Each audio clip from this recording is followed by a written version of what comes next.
Welcome, everybody, to another episode of MC Fireside Chats. My name is Brian Searl with Insider Perks and Modern Campground. I've got my Irish hat on mostly because I didn't shave my head, so I feel like that's just going to be my new look. Whenever I wear that Irish hat, you can just assume that I forgot to shave my head. That'll be our secret code. No, it's my new look. Have you seen this yet, Sandy? Like, I came back from Ireland, and like I feel it fits my personality pretty well, doesn't I it? think it fits your personality perfect. I love Yeah. it. Wait till you see my. Are you going to be at Ojai, Sandy? Yes, just for one day. Okay. I have like a Irish Donegal tweed coat that I bought too. I don't normally come home with souvenirs ever, but my family is at least some portion Irish. So, and then now I want to do a DNA test to make sure I'm worthy of wearing that coat, but I'm not sure if I want to give the Gotcha. companies that information yet. So we'll figure it out. But welcome everybody. So excited to be here for you. This is our, is it one, two, three, third week episode of the month, the 15th. Anyway, welcome everybody. We are joined by a couple of our recurring guests here, Mike Harrison from CRR Hospitality, Sandy Ellingson from, is it Campground Advocate? Is that now you have an official No, company name? yeah, it's my company is Sandy Ellingson LLC. So Okay. That's what I thought. I thought it was Sandy Ellingson, but Campground Advocate is good. I feel like that's a name. Didn't Art Lieberman use that years ago when he was, did you ever know Art? I knew who he was, but that's the way they describe me for what I do when I I feel started. like I own that domain name. So if you have $10,000 sitting around, I think I have campgroundadvocate.com. I'm just saying. Oh, gotcha. And then we have Hannah all the way from UK. Welcome, Hannah. Hi. We have Sangeetha here, who's going to join us too, our other special guest. So we want to go around the room briefly and just introduce ourselves. We'll start with our recurring guests. Mike, you want to go first? Sure. Good afternoon, Mike Harrison with CRR Hospitality. We own and manage luxury RV resorts, glamping, and hotels. Also do consulting and third-party management work for others. So thank you. Thanks for being here, Mike, as always. Sandy? Well, I sold a technology company. I was already an RVer and somehow vicariously ended up helping campgrounds and the industry, and it became a second career, and I love it. So I do serve as a campground advocate, as we were talking about. So most of what I get to do for campgrounds is free. So Can you work for me for free too? I sure can if you're working with the campground. Mike, can I work with one of your campgrounds? Not for free. Damn it. All right. We'll figure this out after the show. Hannah, please introduce yourself.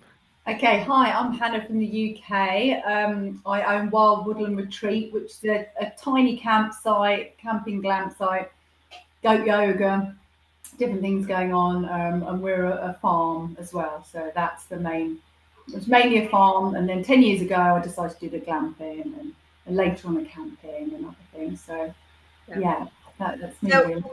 So Hannah, are you including a lot of agritourism in your glamping? No. That's become very popular. We have a lot of people coming from England to one of my parks that's an agritourism park.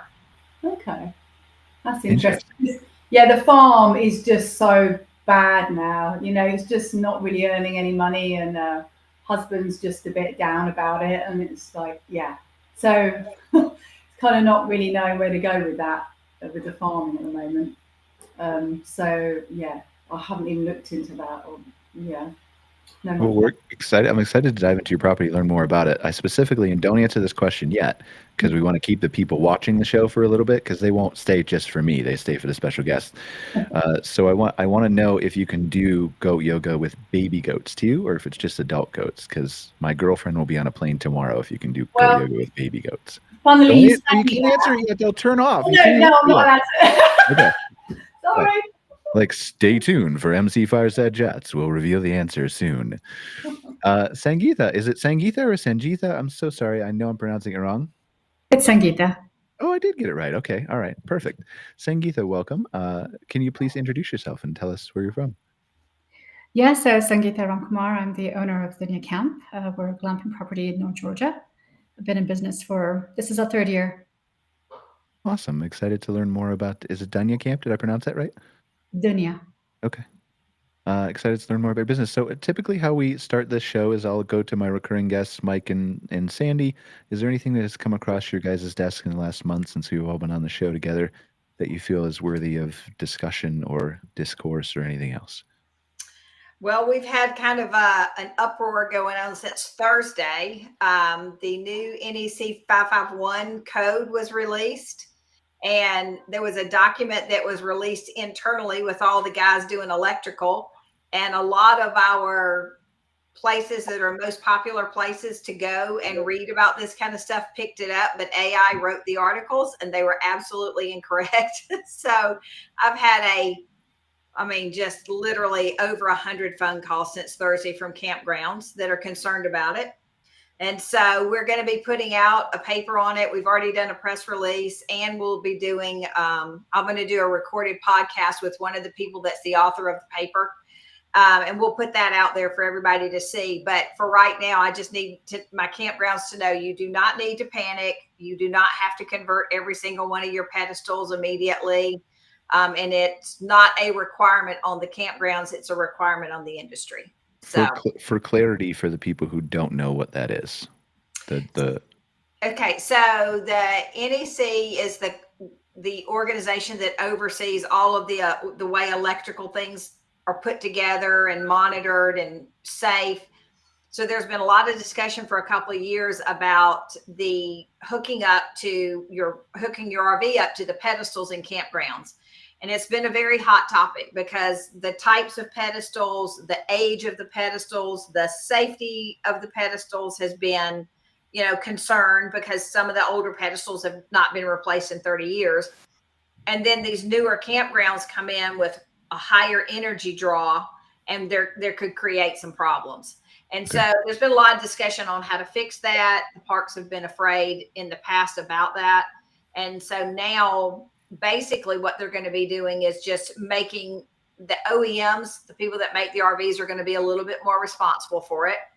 And there are going to be some things coming for the campgrounds, but not requirements, and things that actually might help them long-term with marketing their park. So I'm working on that with them. So we'll see how that goes. But it's all about how the pedestal at a campground connects to an RV. Is it true that when the government is shut down that you don't have to follow any of the laws? Is that true? So they can ignore that for now? Because AI told me that too. So I just wanted to make sure that was the case. So don't worry about this until the government. No, I'm just kidding. Definitely don't listen to me for legal advice. Mike, anything that's come across your desk? Well, we finished up the glamping show, last week, which I think was, a great evolution of what it's continued to be. And I think some of the big news that was released without, being repetitive, but I don't think it's repetitive for those that aren't aware, is, Marriott's news about getting into the space, going into the deep end. Obviously last year they bought postcard cabins, but last week they announced the Marriott, Bonvoy outdoor collection. They were at the lodging conference in Scottsdale last week presenting with several of, we would know many of the glamping manufacturers, to get, really fully engaged in the outdoor space. And depending on which perch you sit on, that's a good thing or a bad thing. Ultimately, I think it's an incredible thing. It will bring more awareness, distribution, marketing, knowledge, data, everything that, we've been yammering for to help grow the space. So I'm pretty excited about that. Yeah, I think and again, we don't want to spend too much of the show on it because we've covered it a few other places. I think we talked about it last week on the show briefly, and then obviously the glamping show, and it's been all over LinkedIn. And we did a little bit of a take with myself and Scott Barr on this on Outwired last week. And I agree with you. The attention is good. I think it will bring awareness to the ability of people who maybe have not considered cabin rentals, like postcard rentals, or staying out, being more connected in nature without the walls around them of shared rooms, right? I think to me it's questionable about how far they're pushing into glamping, because the word glamping is not used in many places on their website, and there's a lot of hotels that they're including in this package. And to the best of my knowledge so far, despite those vendors being there, and obviously this is going to change and this is going to evolve, and we don't know where this is going to go yet, because Secret Creek was there, like you're saying, and Zook and the Oud Mirror cabins and things like that. I've seen hotels be part of this collection and cabin rentals. I haven't seen what I would consider real glamping, which doesn't have a definition, but from our industry side of it, right? That diversity of a resort experience around glamping. So we'll see. Like, it definitely is not going to hurt, but I'm tempering my expectations, and then I'll just be pleasantly surprised, which I hope I will be. So it'll be interesting to see. Yeah, my question was, if you put a tent on a patio on the 12th floor of the Hilton in New York City, and they have to go inside and use the public bathrooms, is that glamping? But they're getting $700 a night for it. I don't know. It's a good business model. So Who cares what it's called? I think, as we've spoken on this show multiple times, glamping can be whatever you define it as. Right? Yes. There are the purists who say glamping is only a yurt on the side of a cliff overlooking the stars. There's no one around you. But I think as we're seeing glamping evolve to many different definitions, there's glamping in an RV resort. There's glamping only properties. There's multiple glamping units. There's auto camp. There's postcard, and so I think ultimately what it does is it brings awareness to the space, and will absolutely have people hunting for outdoor hospitality, whatever that looks like, however that's defined from a glamping standpoint. It will provide marketing dollars, power, driving for data that we haven't been able to be fully successful with on our own yet. It will absolutely evolve the space. So whatever that looks like and how you define whatever they deliver, to be determined, but it for sure will enhance the space overall. I for sure agree with that. It for sure is going to push operators forward. It's going to evolve the space. I'm 100% on board with that. I'm just not sure how much of a benefit it's going to be to the existing glamping industry, but we'll see. Like, I'm neither optimistic nor pessimistic. I'm just saying, like, let's see, because glamping, we looked at the website, is not all over the place right there, which it doesn't need to be. That's not necessarily the word that has to be used, right? I think outdoor hospitality and luxury camping overall is probably a better fit, but and I was actually working on some of the research for one of the hotel chains vicariously through a friend. And when they researched the word glamping, they strategically chose not to use it because all of the historical research they found, not looking at current, but everything, there was more references to glamping or being a glamper from what its original context was, which meant you were camping in an RV. Tent camping was camping. Glamping was camping in an RV. And so they did not want to be confused with that. And so that's why they're strategically not using that. What do you think, Sangeetha? I agree. I think glamping is really not something even. So I used to work for IHG for 11 years. It was, okay. Yeah. Now we're even more interested in what you think. So go ahead. Yeah, we were interested before, but I'm just saying that adds a credibility layer. So that was my world. It's just, the optics are important, and they're not going to invest in something that they're going to have to spend a lot of money to overcome existing meanings. They're just not going to do that. They're just going to take the easy way out. I agree. I think glamping is going to be less relevant to them. Luxury camping, outdoor hospitality are going to be much more viable.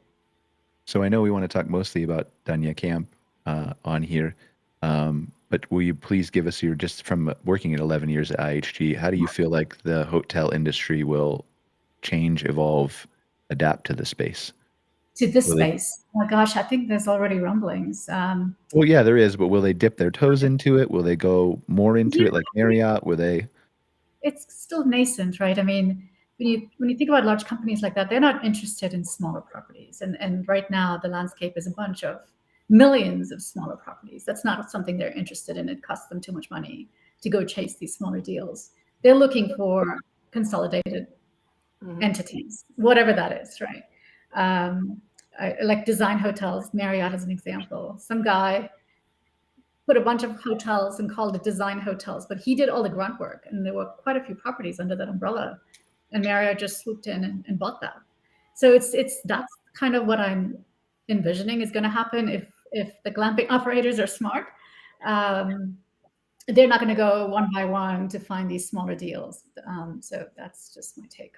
Based on so we either need a glamping operator that's going to build their own brand, kind of almost like an Under Canvas did, exactly like an Under Canvas did, right. Or something like that, or a Postcard Cabins or things like that, or we need somebody who's going to do some consolidation work, some standardization work of acquiring existing properties and turning them into something similar, and then Marriott acquires them, so like it eats up the food chain.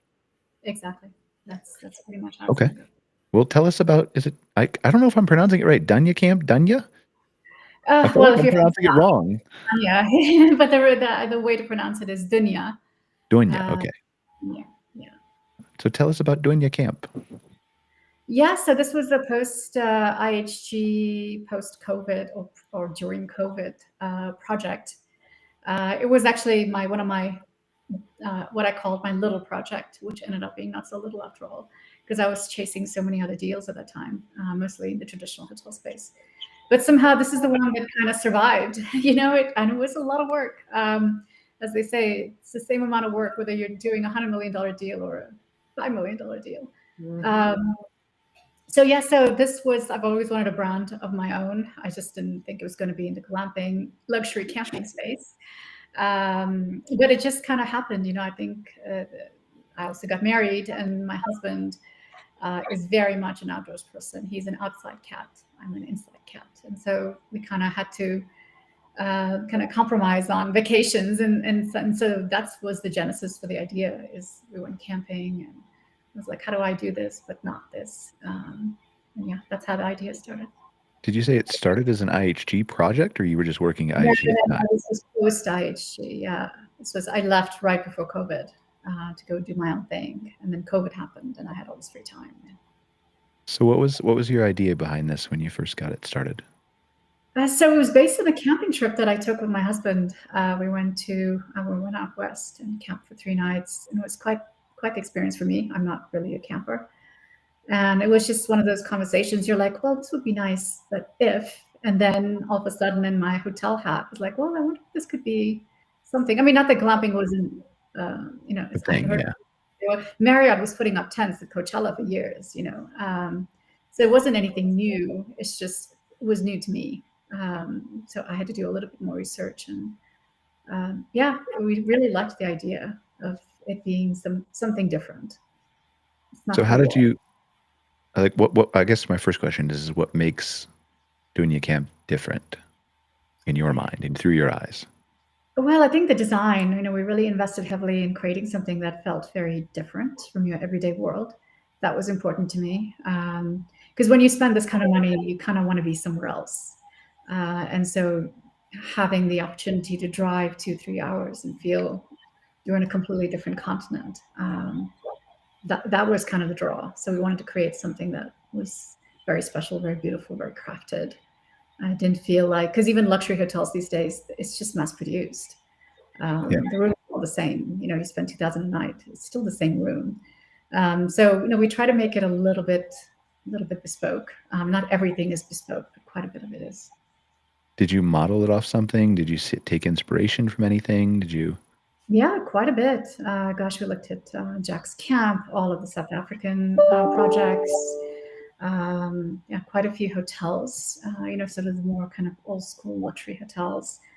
A lot of Moroccan riads. It was all over the place, in places I've been to, liked. It is interesting to me, and we've had a couple guests mention this on the show previously, but how, I don't know if it's fair to say this, I haven't done enough research, but I think you could say that glamping was basically modeled off of some of those African camps, right?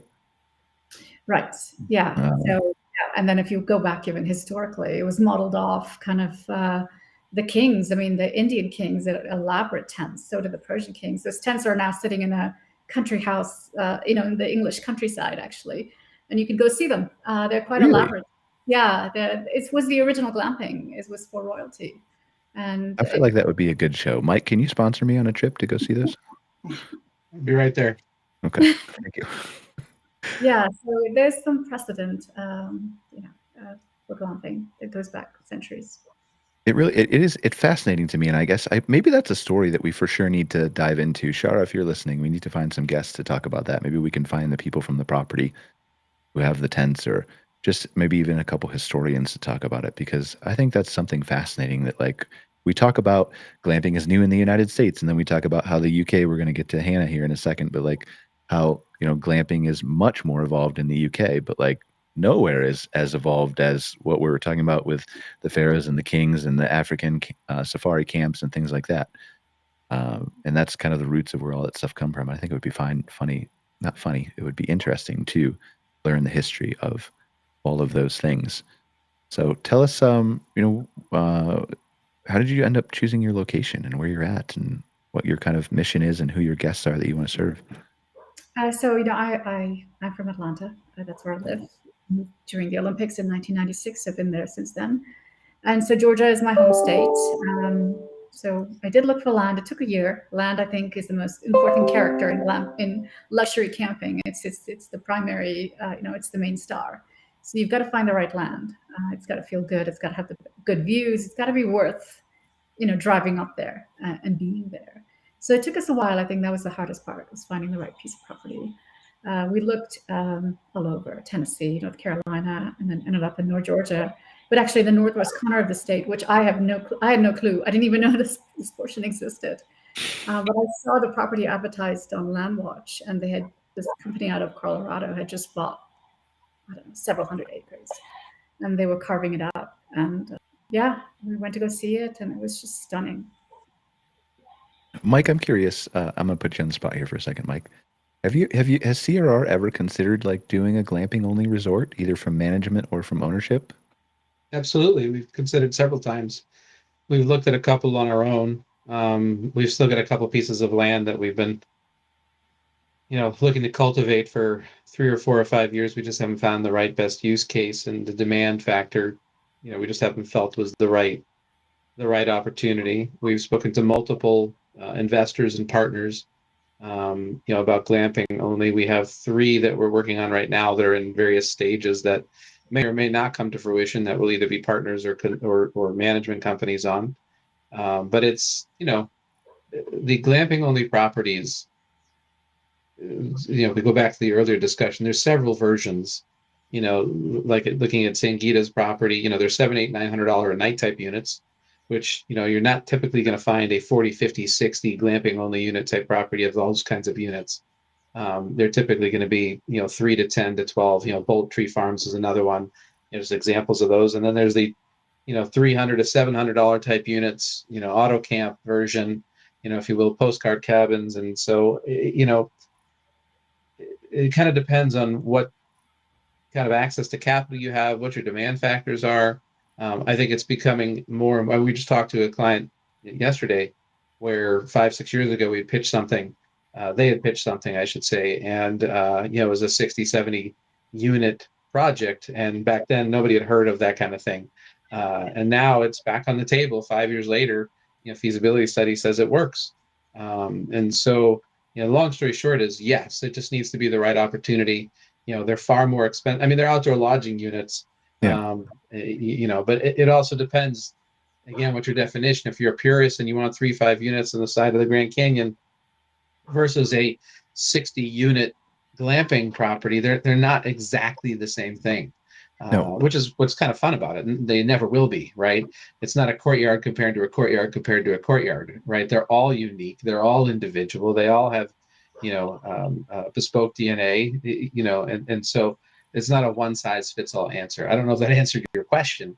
Yeah, I mean, I think so. I mean, that's because I come from this world of mostly RV resort, hybrid cabin rentals, glamping, and then I'm getting into, over the last 5 years, the pure glamping resorts. And so it interests me to hear from the people who have started in the RV resort environment. Like, is that still, now that you've been exposed to glamping and the changes in consumer behavior and the rise of places like Hip Camp and Harvest Hosts and the need for greater experiences and the diversity of the economy and all those things, are you open to, like, maybe camping, or whatever you want to call it, can exist without RVs in some places in the right use case with the right feasibility study?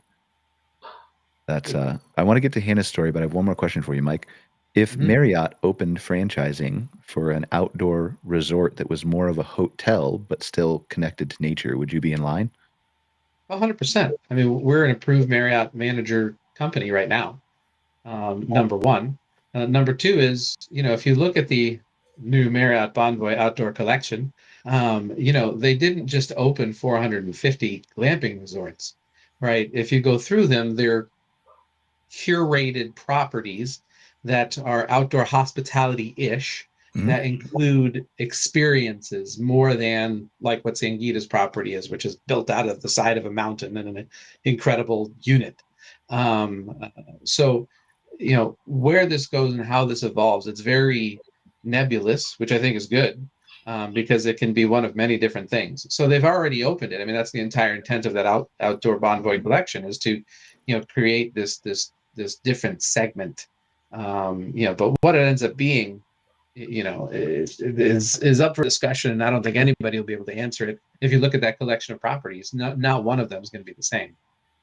No, but I think that's the beauty of it, right? I think the idea is I want to have a place where I can be connected to nature.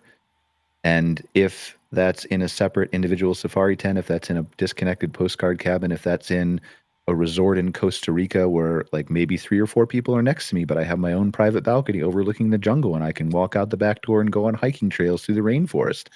That's what I just want to be connected to nature.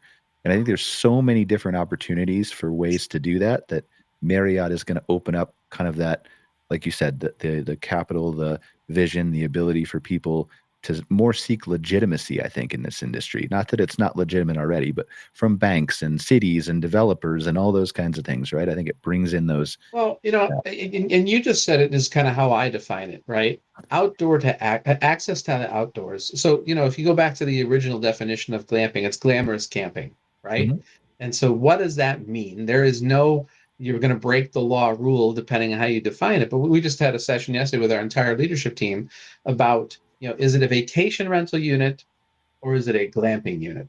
And really, to me, what differentiates the glamping unit is how do you leverage the outdoors, right? Where does your property sit? What does the programming look like? How are they engaging wellness? What's the holistic experience? Because otherwise it's a vacation rental unit, right?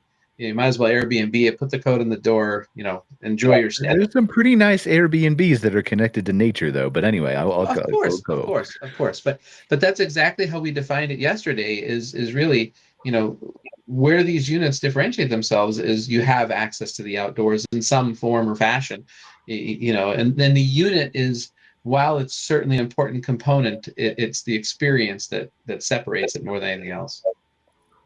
For sure. And I'll shut up. No, I should have led up this for the show too. Sangeetha or Hannah, after we talk to you in a second, obviously feel free to ask. Like, we want you guys to be interactive in the conversation. Please don't feel like we have to wait for you to come to you. So if you have a question for Mike, or you have a question for Hannah, or Hannah, you have a question for Sangeetha, or whatever, please, the less I talk, the better the show will be. So Hannah, please. So sorry it took so long to get to you. We were having a good conversation, and I know it's late over there in the UK. Tell us about your property, please, but don't give away the goat yoga yet. So our farm's about 240 acres. So it's a small farm.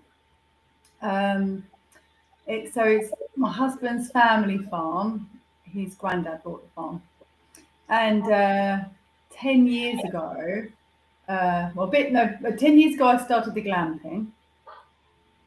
Prior to that, a few years before, I was training as a lawyer, and I was in my last stages of training, but I became quite ill with something called electrosensitivity. A lot of people don't know what it is. It just means you can't be around, like the laptop. I've got everything wired, no Wi-Fi, no phone, nothing wireless, yeah. So I became really sick in my career. Okay, so I had to just leave it. And then I just spent money, like everyone does, trying to get better from something. Spend a lot of money on trying to get better. Anyway, I had a house that was my only home from the age of 19, and then obviously I moved in with Mark at the farm, and I sold my little house to buy. First of all, I was going to get a tree house, okay, to have on the farm in this beautiful area on the valley hillside. But the ones I was looking at were 120,000, and that was the money I had. 127,000 pounds from my house that I sold. And then my mum, she lives in Australia, but she was over at the time, and she said, "Why don't you look at these shepherd's huts? Because you could get 2 for less than that."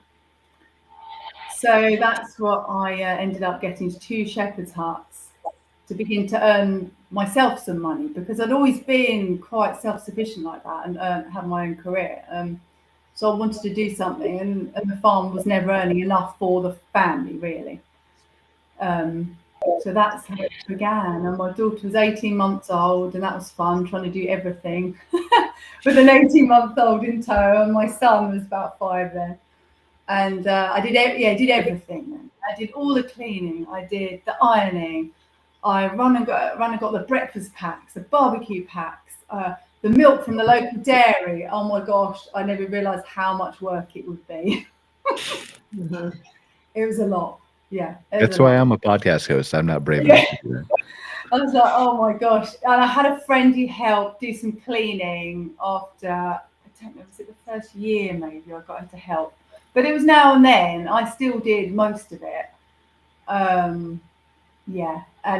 Just full on. But 2 shepherd's huts. So we've got like a rewilded valley. So 10 years ago, actually, same time as we put the shepherd's huts there, we stopped putting the cows in so much. So instead of one oak tree in the valley, we now have loads of trees. So it's rewilded itself. And we have a shepherd's hut on a valley hillside, all on its own, no one else around, not near a road, not near any houses. And then we had the woodland hut in our ancient woodland, which is about 10 acres of ancient woodland. And we don't have the woodland hut there anymore because we took it away because we thought we'd do something different, something bigger, because these shepherd's huts are quite small.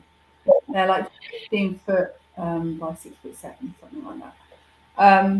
But then we never did anything in the woodland. So the woodland hut is now sitting out in our field, not knowing what we're going to do with it. But I have made the decision with the valley one to build a larger unit because it's not big enough for a family. I want to be able to have families stay comfortably. So that's going to be our focus, but it's just going to be one nice unit now. Because we haven't really got the funds to do 2 anyway now, to be honest, really. So we need to do one nice one. And 3 years ago, we started just doing it. Oh no, before that, so we missed out a bit. After COVID, I decided to buy some of these Lotus Bell tents. I don't know if you've seen them, the Stargazer Lotus Bell tents. Yeah. Beautiful tents, okay. I bought 2 of those, and that's so we had the 2 huts and the 2 Lotus Stargazers, and we ran those for 2 years. So that was the first year after COVID. And that's when it became really busy that year. Everyone was desperate just to come out and, get out in nature. But at the same time in England, a lot of people started opening up campsites, glamp sites a lot easier than it was for me. So for me, it was hell going to the local council. They were awful. They were not supportive. But come COVID time, people could get these special licenses. It was a lot easier, okay? So a lot more popped up. But we thought, yeah, we'd run this, we'd be busy. But to be honest, the tents, in the second year, and it was a hot summer, we began to get mold on them. And I was like, I can't be doing this. I can't. So we just did 2 years of the glamping tents, and that's it. Got rid of them. Yeah, there's a lot of rain in the UK. I feel like that's probably an issue for people with those kinds of tents. Yeah. And it was, I guess as well, one was on the side of the woods where you get the sun, and then you get obviously the change in temperature, and then that's when the mold comes, doesn't it? And I thought, oh, I can't be doing this. Yeah, and yeah, the rain one year wasn't so good, and we just stopped doing it. Went back to the huts, and then opened up for some camping pitches instead. That's the best thing I could have done, is the camping pitches. Yeah.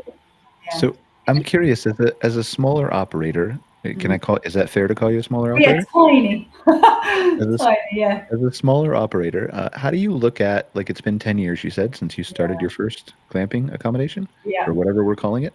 We haven't decided yet. The outdoor hospitality, Marriott, non-Bonvoy, glamping, luxury camping, RV adventure, whatever we're calling it. So since it's been 10 years since you've had that, you've kind of watched the glamping industry maybe in the UK grow up and change around you? Yeah. Does that impact how you think about operating your business, or are you just kind of satisfied? Like, how does that? Yeah, I guess. Okay, so what's happened? It used to be bell tents, a lot of bell tents. That was the first thing. Shepherd's huts. Then it's exploded into so many shepherd's huts, and then yes, tents, but now it's evolved to more high-end stuff really. So we're kind of left behind a bit really with our shepherd's hut that was 10 years ago, compared to everybody wants the hot tubs now, that kind of thing, you know. I don't want to be doing that. I don't really want to be. The water flow is quite slow up the hill because it's very off-grid anyway. I don't want to be emptying hot tubs every 48 hours, trying to work out what to do with the water. I like people who just want to come for nature and the location. It's stunning where it is. It's definitely, the demands have got higher, I would say, 100%, from just being a beautiful place in nature with simple accommodation really. It's changed a lot, and there is so much in England now. It's swamped really the market. Do you feel like has it changed the consumer demand for the types of accommodations they want, or has it expanded the market to just reach more people? Yeah, good question. I don't know, because looking at what we've earned, actually saying it said what we've earned from the first year to now, I was thinking it's about the same, but actually saying that it's gone down if it's the same amount of money as it was 10 years ago. So yeah, maybe, I mean, we get a lot of returning guests. We get a lot of people who love it here. But so at the moment I'm a bit confused what to do for the best, really. I'm in that situation at the moment. I know the camping has done better really than the glamping put together, because I know that was one of the questions for me to look at for this was, does the higher end, like the glamping, support the more of the building facilities for the camping and things? Well, actually no, for me the camping has been better financially than the glamping, because there's so much to think about with glamping units, so many costs, and with camping there's just not. Can I put you on the spot, Mike? How would you diagnose this and help her decide what to do? I know you only have like 30 seconds and that there's obviously deeper things and things you need to know and all that, but how would you just start to approach this if you were her? I mean, to me, numbers and data always tell the story. So, you got to analyze which has the higher revenue potential, but it isn't necessarily about revenue, it's about profit. And so what we always say is, if you look at profit from a margin standpoint, your RV site is always, your camping site is always going to be more profitable, from a margin standpoint. However, your glamping is always going to be more profitable from a dollar standpoint. You can't take margin to the bank, you can take dollars to the bank. But what answers that question is, what is your demand, for those, and what is your operational load? So, I mean, it's a far, far bigger question than just throwing that out. But I would look at your numbers and analyze, what is your potential, but what is your more profitable, which is going to be the glamping. It's just a question of, what's the demand for there that you can drive that. Mm-hmm. Yeah, for sure. It's way more complex, right? I just wanted to give our audience, people who are listening, and then her some where do I start? Because I think that's a big blocker for a lot of people who are building glamping sites or trying to expand or deciding whether to add RVing or subtract RVing or whatever else.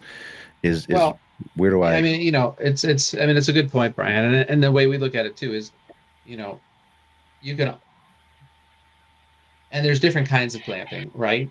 Especially if you already have camp spots that have hookups, you can certainly look at park models, which you can just plug and play, right? You can get some cabins, that are designated as RVIA vehicles, park models that you can, classify as glamping, which will certainly get a higher rate at. And, you can be flexible with your space. You can move them. I mean, not that you would, but I mean, in and out, so to speak, versus, what's a different type of glamping unit, like a yurt or, permanent structure, etc. But really the demand will dictate, what you can and should do. If the demand says, if you're sold out every weekend on your glamping units, then you're not charging enough. And if you're sold out on your glamping units, then you could probably use more. But in general, you're going to want to land on as many glamping units as you can that remain profitable while you're maximizing your occupancy revenue and profit. So the answer to that is completely individualized, per property. Well, and I don't know more all about what you do on your farm, Hannah, but I've got 2 parks that are agritourism parks. I don't own them. I work with them. One is in Central Florida, and he has longhorn cattle. And he's the one that I was telling you, people have heard about him and they fly in from New York and all over the world because their kids have never seen a live cow, never seen a goat, never seen all these things. And literally he's got all this property. He could probably put 10,000 tents on it.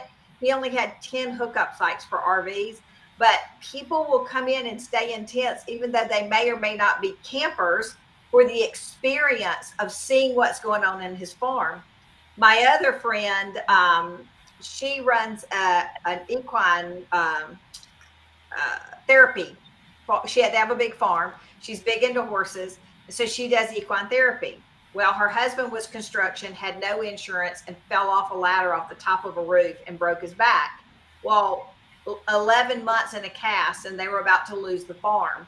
And so she came up with this idea of inviting people to come to their farm and just, if they had an RV, they were boondocking. If they wanted to come and tent camp, they could bring their own tent, or she would sell them one and just rent them one.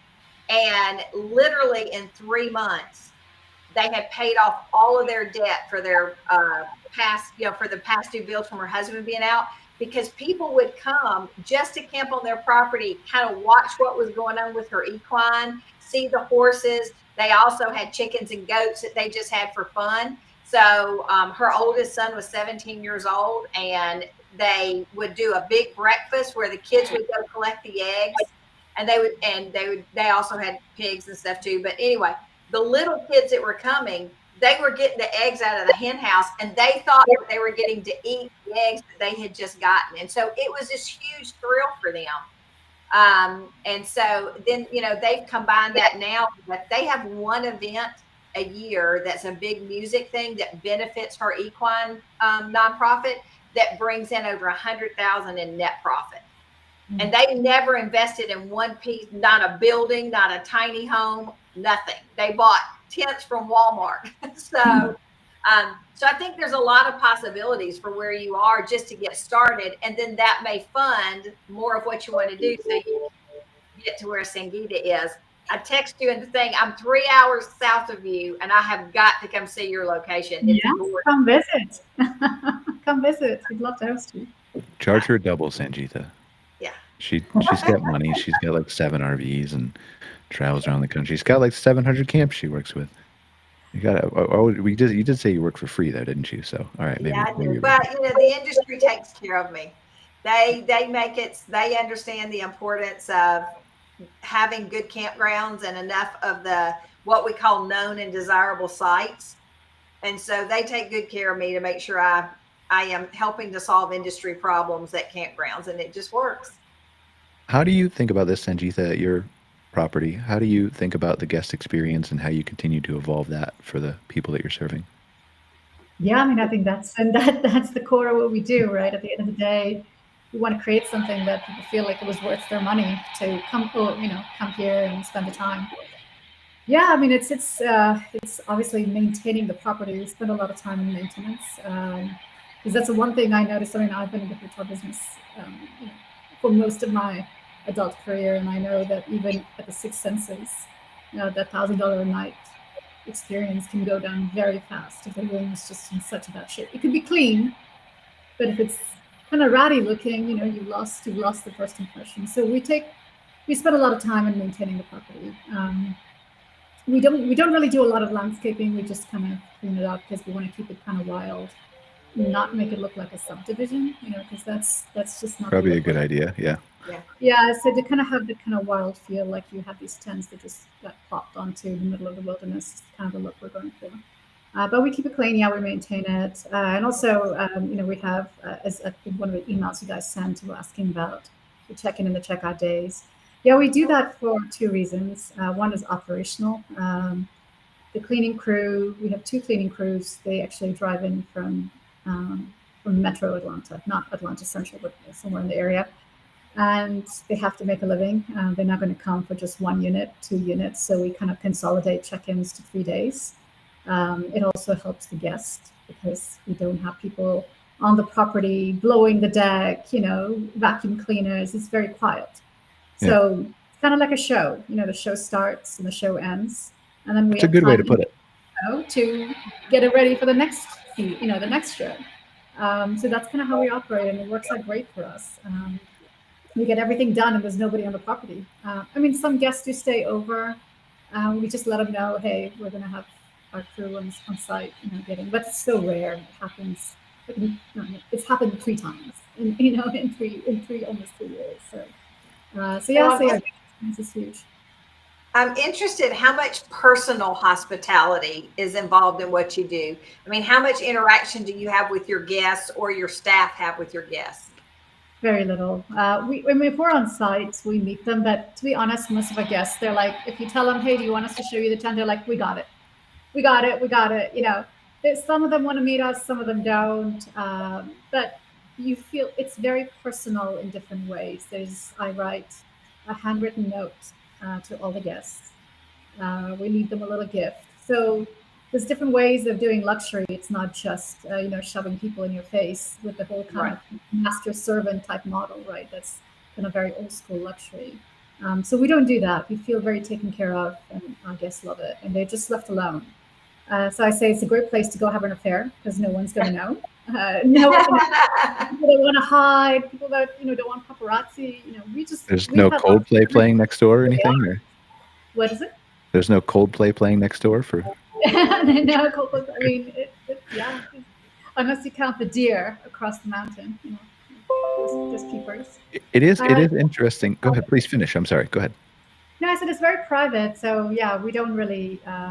The guests interact through what we created for them, not so much as people, in their face.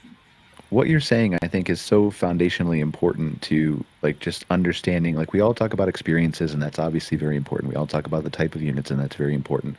We talk about the landscaping, the design, but just that piece of, I think there's often a mindset between a lot of the operators that I want to be friendly, I want to meet the guests, I want to be personal, and that for sure helps, and that is for sure a benefit, and things that many people will remember and write about reviews. But I think it's worth remembering sometimes that there are certain people who like it certain ways and certain people who like it other ways. Like me, I went to I stayed in this old castle in Ireland a couple weeks ago, and it was an Airbnb, and we ended up being the only people in the it was just a tower, right? I wanted one that was really old and looked like a castle inside versus the Queen's estate or something. So I wanted to know I was in a castle inside and outside. And so it was an Airbnb, but and we had the note from the guest and from the host who was there, and there's 4 rooms in this tower, and we're all the way in the top, and we're the only people there. And it's just let me know. I'm happy to come out and meet you. You can play with the dogs and all that kind of stuff. And I thought about it for we only stayed there one night. I really like to meet this woman, but also it kind of feels like we're just alone in this castle, and it's just really cool to just be alone in this castle.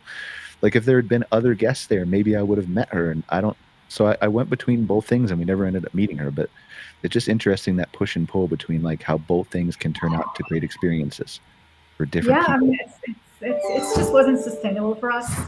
I mean, we're not a regular hotel. It's like going back to the show example. The actors don't greet you before the show starts. You may get to meet them maybe, or maybe not, but then you leave and you have a great time. I mean, we haven't really heard any feedback from our guests. They all love it. It's also the details. We really pour over the details, and that's how you show you care. It's very clean. It's spotless. My husband grew up in Germany and is just so obsessed with being very clean. He's trained the crews really well. So they all have the little headlamps, which I know we're a bit obsessive about that, but it helps. It shows. And sometimes things do get missed. I mean, that is kind of a human condition, but we try not to. Yeah, but you're right. It's that care. It's that attention to detail. It was there's another place, and I just keep bringing up Ireland, but there's another place because it fits the conversation. We stayed in a little cabin alongside the river, and it was really well thought of. They had all the instructions. They told us how to use the hot tub outside and all the things. And how to operate the automatic blinds that went over the windows. But the one thing they didn't, and I gave them feedback, but the one thing they didn't is you went in the shower and there's like a battery operated like electric water heater thing. And to turn on the shower, there's a chain outside. There's no dial.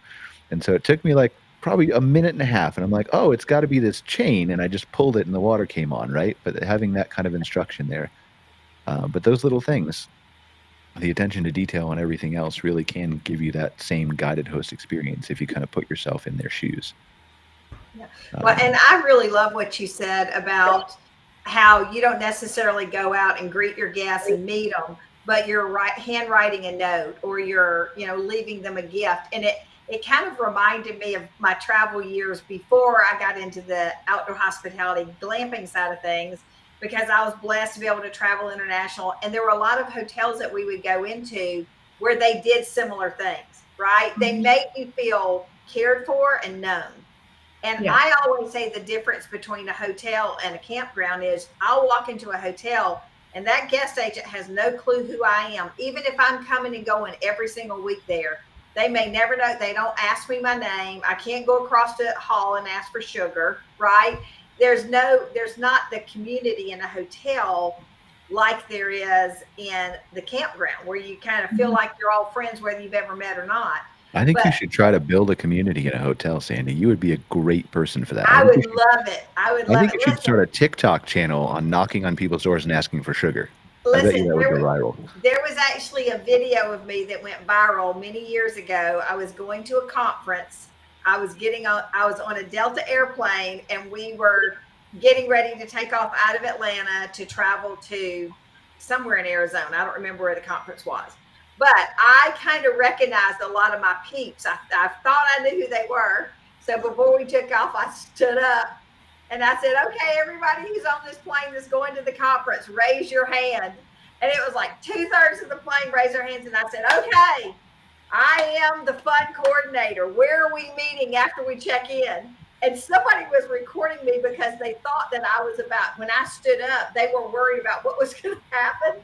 And they're like recording me. And it literally, I bet it had 100,000 views. Now, most of it was employees of this organization. But hey, back then, 100,000 views was a lot. So I would be the right person, Brian. All right. I want to see that then. We'll make that happen. We'll sit down at Ojai and we'll talk about it.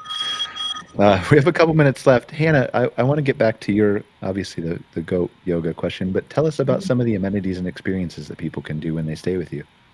Okay, so 4.5 years ago, I took on my first 2 goats, custard and mustard.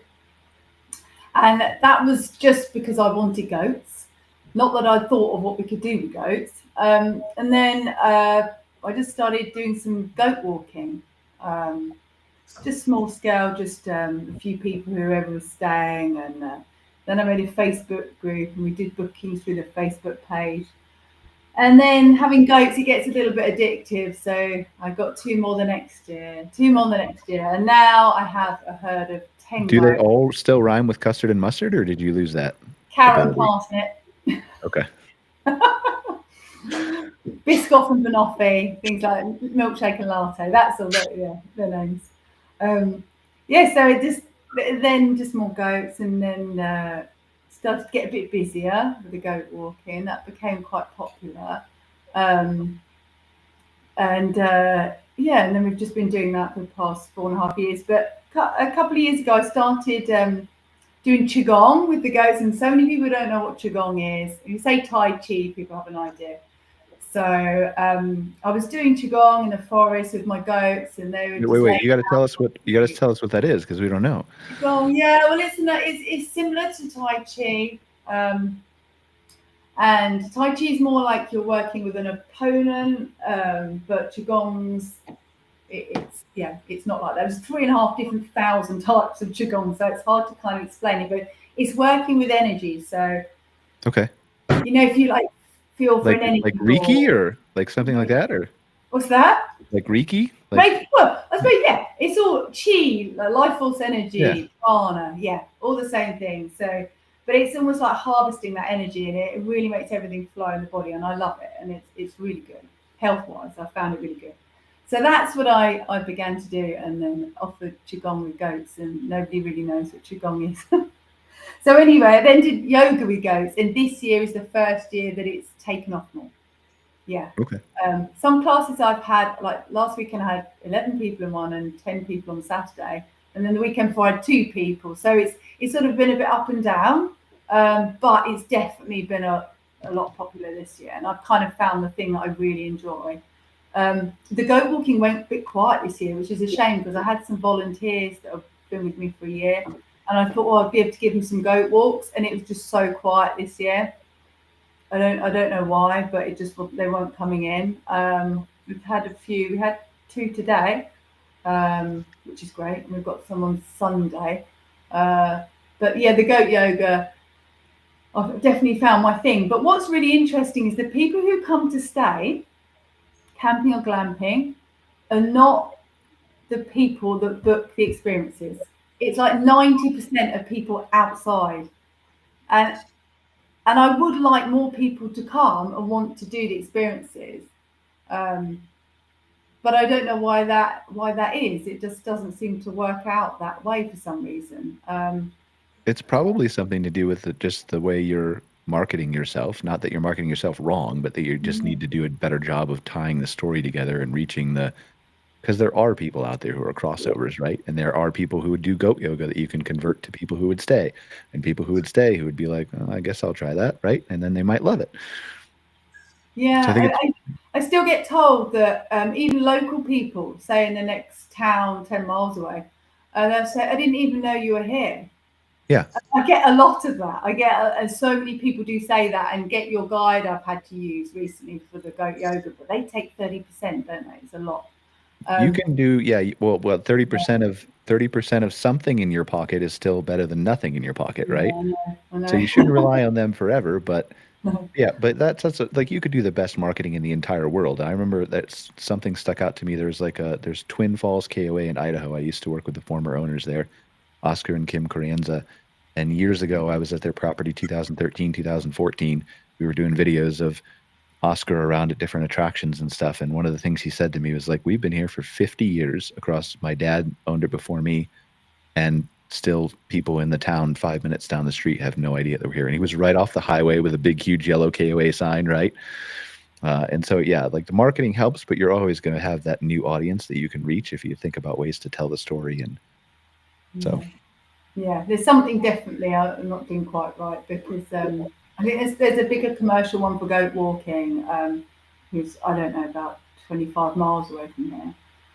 And I think they get a decent amount of people in, but they're offering like a half an hour experience, and we offer an hour and a half. And it's like really personal because there are pets and people who come, they love it. They love it. So I know we're offering real quality, but of course there's a bigger firm that have lots of other stuff going on as well. It's just half an hour goat walks. Yeah, I don't know. There's something maybe in marketing that's not so good. I don't know. Try the airport. Like raise your prices by 30% and put yourself on Airbnb experiences or whatever, and see if it works out for you. I am on the goat walking and Get Your Guide. I do charge them. Yeah, I do that. Yeah, I'm on goat walking. Airbnb, I get some goat walks come through. Sandy's trying to duck out. You had a hard stop at 3, Sandy. That's a minute from now. Yeah, I just wanted to say bye. Well, it was wonderful. Nice to meet you guys. You too, Sandy. Thank you, Sandy. I appreciate it. Final thoughts. We got to wrap up here. So, Hannah, where can they learn more about what you're offering and potentially come stay with you? Okay. Yep. So we are wildwoodlandretreat.co.uk. So that's how you find us. So goat yoga, goat walking. We have one shepherd's hut and some camping. So I do have a Facebook, Instagram page as well. Do you have a website too? Did I miss that? Sorry. Yeah, that's the Wild Woodland Retreat. Okay, sorry, that was my fault. Yeah. Sangeetha, where can they? Any final thoughts, or I guess final thoughts to you first, Hannah. I apologize, I didn't ask that too. Like I said, where can they learn more about you? But any final thoughts about our conversation? No, not really. I don't really like. Just like that's what I'm like. I'm a bit blank. I'm like, no, nothing that comes to mind at the moment. Sangeetha? No final thoughts for me as well. And our website is vineyacamp.com. We're also on Instagram, TikTok, Facebook. Well, I really appreciate you both of us joining us. It was wonderful to hear about your property, Hannah. I wish you all the best. Like, you'll figure it out, right? You'll figure out how to attract the people and what accommodations to use. And I'm excited. Maybe we can have you back on the show to learn more about what you've done in a little bit, right? And Sangeetha, I really appreciate you joining us as well. We got to figure out a way to share some of these properties and look at pictures and things on the show too. I'd love to do that and just share that with our audience. But that would be good. Yeah. Baby goats. Yeah. That's can we do baby goats? I forgot to. I have just purchased 4 baby goats because I was getting withdrawal symptoms already, not being able to do goat yoga during the winter. And I have this small cabin in here, like 5 by 4 meters. And so I thought I could have 4 people and 4 baby goats. So that's what's happening. All right. Well, my girlfriend will be on a plane then. She's like, she's interested in baby goats, but when they get to adults, she wants to get rid of them. Anyway, all right.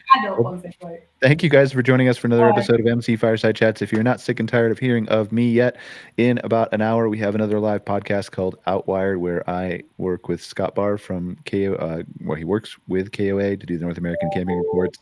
Really good data analysis guy, and we're going to talk about how to decide when you want to convert an RV site into glamping. And then, as always, the show's called Outwired. We talk a lot about AI and robotics and the coming innovations and the way our world is going to change.